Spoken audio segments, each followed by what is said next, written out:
हे राम राम राम सीताराम सीताराम सीताराम सीता। अरे गुरुजी प्रणाम।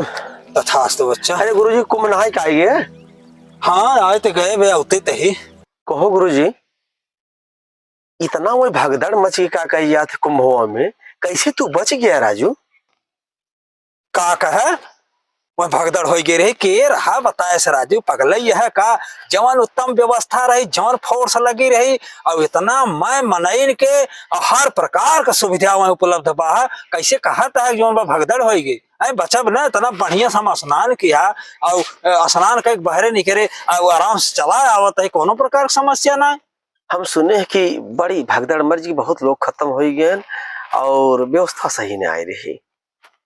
कैसे तू नहा चलाए हमें विश्वास ना होता है।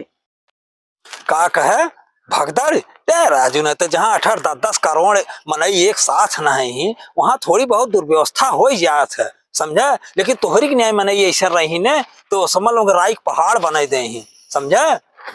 इतना कहवा जाई चला जाई नहाय के देख ले यही लागे है जा नहाय के देखा का व्यवस्था बा वह व्यवस्था के बारे में पहले देख। अरे जाता वह धन्य हो जाता धन्य समझा। महापर्व चलत बा है वह जाबन देख है बस खाली ही गांव में रह के ही यह दुआरे वह दुआरे लुकुर लुकुर कह के यह कुल भड़काया सबके समझा। तो हरी के न्याय मनाई रही ने मरही हर को हर कह दी राजू धर्म का नाम तो उसमें कदम कलंक हो चुका है समझा। नारा तहत गए एकदम गांव का हड़ोर दे है जाए कोई नहाई नहीं पावत है आया है बताओ भाई।